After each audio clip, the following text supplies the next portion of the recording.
Hi welcome to my channel. ಇವತ್ತು ನಾನು ಆ, ಮಾವಿನಕಾಯಿ ಸಾಸಿವೆ ಮಾಡ್ದೇನೆ ಹೇಗೆ ಅಂತ ತೋರಿಸ್ತಾ ಇದ್ದೀನಿ. ಅದಕ್ಕೆ 2 ಮಾವಿನಕಾಯಿ ತಗೊಂಡಿದ್ದೀನಿ. ಅದನ್ನ ಈ ತರ ಚಿಕ್ಕದಾಗಿ ಪೀಸ್ ಮಾಡಿಕೊಂಡು ಏನೋ ಒಂದು ಪಾತ್ರೆಗೆ ಹಾಕೊಳ್ತಾ ಇದ್ದೀನಿ. ಹಾಗೇನೆ ಸ್ವಲ್ಪ ನೀರನ್ನು ಕೂಡ ಹಾಕೊಳ್ತೀನಿ ಇದ್ರ ಜೊತೆಗೇನೆ. ಹಾಕಿ ಇದನ್ನ ಒಂದು 5 ನಿಮಿಷ ಚೆನ್ನಾಗಿ ಬೇಯಿಸ್ಕೊಳ್ತೀನಿ. ಸ್ವಲ್ಪ ಉಪ್ಪು ಹಾಕೊಳ್ತಾ ಇದ್ದೀನಿ. ನೋಡಿ ಚೆನ್ನಾಗಿ ಕುದೀತಾ ಇದೆ ಈಗ. ಮಾವಿನಕಾಯಿ ಕಲರ್ ಕೂಡ ಚೇಂಜ್ ಆಗಿದೆ.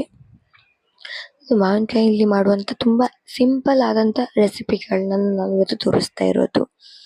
ಅದರಲ್ಲಿ ನೋಡಿ ಮಾವಿನಕಾಯಿ ಬೇಯ್ತಾ ಬಂದಿದೆ. ನೋಡಿ ಬೆಂದಿದೆ ಕೂಡ ಮಾವಿನಕಾಯಿ ಈಗ ಇದು ಬೆಂದಿದೆ. ನಾನು ಗ್ಯಾಸ್ ಆಫ್ ಮಾಡ್ಕೊಳ್ತಾ ಇದ್ದೀನಿ.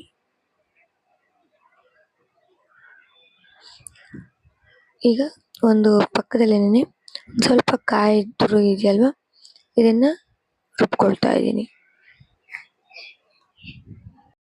ಇದಕ್ಕೆ ಈಗ ನಾನು ಮಾವಿನಕಾಯಿನ ಸ್ವಲ್ಪ ಗೊರಟೆ ಇದೆಯಲ್ವಾ, ಅದನ್ನ ಈ ತರ ಕೈಯಲ್ಲೇ ಗೆವುಚಿ ಆ ಗೊರಟೆನ ಸಪ್ರೇಟ್ ತೆಗೆದು ಬಿಸಾಡ್ಕೊಳ್ತಾ ಇದ್ದೀನಿ. ಈ ತರ ಪೀಸಸ್ ಇರೋದನ್ನ ಹಾಗೆ ಇಡ್ತಾ ಇದ್ದೀನಿ. ಇದಕ್ಕೆ ಈಗ ರುಬ್ಬಿ ಇಟ್ಕೊಂಡಿರುವಂತ ಕಾಯಿನ ಹಾಕೊಂಡು ಮಿಕ್ಸ್ ಮಾಡ್ಕೊಳ್ತೀನಿ. ತುಂಬಾ ಈಸಿಯಾಗಿ ಒಂದು 5 ಮಿನಿಟ್ಸ್ ಅಲ್ಲಿ ಆಗುವಂತ ಈ ರೆಸಿಪೀಸ್. ಹಾಗೆ 1 ಕಪ್ ಆಗುವಷ್ಟು ಮೊಸರನ್ನ ಹಾಕೊಂಡಿದ್ದೀನಿ, ಅಥವಾ ಮಜ್ಜಿಗೆ ಆದ್ರೆ ಹಾಕೊಳ್ಬೋದು. ಒಂದು ಸ್ವಲ್ಪ ಉಪ್ಪು ಹಾಕೊಂಡಿದ್ದೀನಿ. ಹಾಗೆ 1 ಸ್ಪೂನ್ ಆಗುವಷ್ಟು ಸಕ್ಕರೆನ ಹಾಕೊಂಡಿದ್ದೀನಿ, ಅಥವಾ ಬೆಲ್ಲನ ಕೂಡ ಹಾಕೊಳ್ಬೋದು. ಹಾಗೆ ಚೆನ್ನಾಗಿ ಮಿಕ್ಸ್ ಮಾಡ್ಕೊಳ್ತಾ ಇದ್ದೀನಿ. ಇದನ್ನ ಚೆನ್ನಾಗಿ ಮಿಕ್ಸ್ ಮಾಡ್ಕೊಂಡಾದ ನಂತರ ಇದಕ್ಕೆ ಒಂದು ಒಗ್ಗರಣೆ ಹಾಕೊಳ್ಬೇಕು. ಒಗ್ಗರಣೆ ಹಾಕೊಳ್ಳೋದಕ್ಕೆ ಒಂದು ಒಗ್ಗರಣೆ ಪ್ಯಾನ್ ಇಟ್ಕೊಂಡಿದ್ದೀನಿ.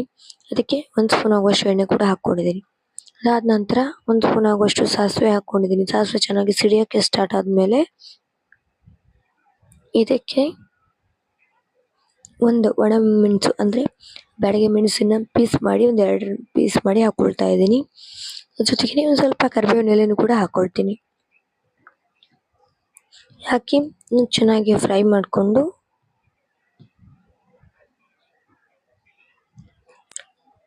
ರೆಡಿ ಮಾಡ್ಕೊಂಡಿರುವಂತ ಬಜ್ಜಿಗೆ ಇದನ್ನ ಹಾಕೊಳ್ತಾ ಇದ್ದೀನಿ.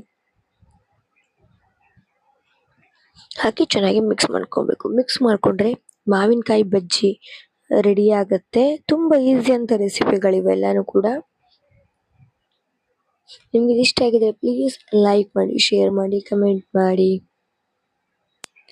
ನೆಕ್ಸ್ಟ್ ಮಾವಿನಕಾಯಿ ಸಾಸಿವೆ, ಇದು ಮಾಡೋದು ಕೂಡ ತುಂಬಾ ಈಸಿ ಆಗಿದೆ. ಇದಕ್ಕೂ ಕೂಡ ನಾನು ಒಂದು 2 ಮಾವಿನಕಾಯಿ ತಗೊಂಡಿದ್ದೀನಿ. ಅದನ್ನು ಕೂಡ ಈ ತರ ಪೀಸಸ್ ಆಗಿ ಮಾಡಿಕೊಂಡು ಫಸ್ಟ್ ಸ್ವಲ್ಪ ಉಪ್ಪು ಹಾಕಿ ಇದನ್ನು ಕೂಡ ಬೇಯಿಸ್ಕೊಳ್ತೀನಿ. ಇದನ್ನು ಕೂಡ ಚೆನ್ನಾಗಿ ಬೇಯಿಸ್ಕೊಂಡಿದ್ದೀನಿ.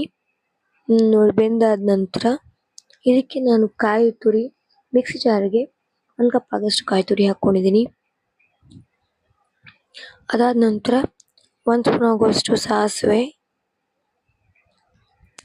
ಒಂದು ಸ್ವಲ್ಪ ಅರಿಶಿನ ಹಾಕೊಂಡು ಹಾಗೆ ಒಂದು ಸ್ವಲ್ಪ ನೀರನ್ನ ಹಾಕಿ ನುಣ್ಣಗೆ ರುಬ್ಕೊಳ್ತಾ ಇದ್ದೀನಿ. ಇದನ್ನ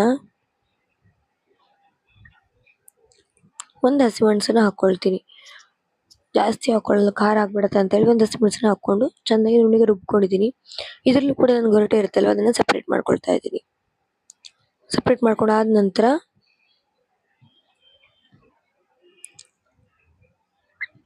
ಈಗ ರುಬ್ಬಿಟ್ಕೊಂಡಿರುವಂತ ಮಸಾಲ ಇದೆಯಲ್ಲ, ಅದನ್ನ ಹಾಕೊಳ್ತೀನಿ. ಈಗ ಹಾಕಿ ಚೆನ್ನಾಗಿ ಮಿಕ್ಸ್ ಮಾಡ್ಕೊಳ್ತೀನಿ.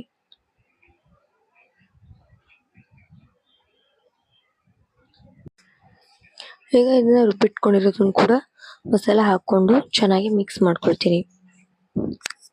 ಇನ್ನು ನನ್ನ ಚಾನಲ್ಗೆ ಯಾರು ಸಬ್ಸ್ಕ್ರೈಬ್ ಆಗಿಲ್ಲ ಅಂದ್ರೆ ಪ್ಲೀಸ್ ಸಬ್ಸ್ಕ್ರೈಬ್ ಆಗಿ, ಪಕ್ಕದಲ್ಲಿರೋ ಬೆಲ್ ಐಕಾನ್ ಕೂಡ ಪ್ರೆಸ್ ಮಾಡಿ. ಇದಕ್ಕೆ ನಾನು ಸ್ವಲ್ಪ ರುಚಿ ತಕ್ಕಷ್ಟು ಉಪ್ಪು ಹಾಗೆ ರುಚಿ ತಕ್ಕಷ್ಟು ಸ್ವೀಟ್ ಕೂಡ ಅಥವಾ ಸಕ್ಕರೆನ ಹಾಕೊಳ್ತಾ ಇದ್ದೀನಿ. ಹಾಕಿ ಚೆನ್ನಾಗಿ ಮಿಕ್ಸ್ ಮಾಡ್ಕೊಳ್ತೀನಿ. ಹಾಗೆ ಇದಕ್ಕೆ 1 ಕಪ್ ಆಗುವಷ್ಟು ಮೊಸರನ್ನ ಹಾಕಿ ಮಿಕ್ಸ್ ಮಾಡ್ಕೊಂಡ್ರೆ ಮಾವಿನಕಾಯಿ ಸಾಸಿವೆ ಕೂಡ ರೆಡಿ ಆಗುತ್ತೆ. ಇದು ನಿಮ್ಗೆ ಹೇಗೆ ಅನ್ನಿಸ್ತು ಅಂತ ಪ್ಲೀಸ್ ಹೇಳಿ, ಕಮೆಂಟ್ ಮಾಡಿ. ಹಾಗೆ ನನ್ನ ಚಾನಲ್ನ ಲೈಕ್ ಮಾಡಿ, ಶೇರ್ ಮಾಡಿ ನಿಮ್ಮ ಫ್ರೆಂಡ್ಸ್ ಸರ್ಕಲ್ಸ್ಗೆ. Thank you.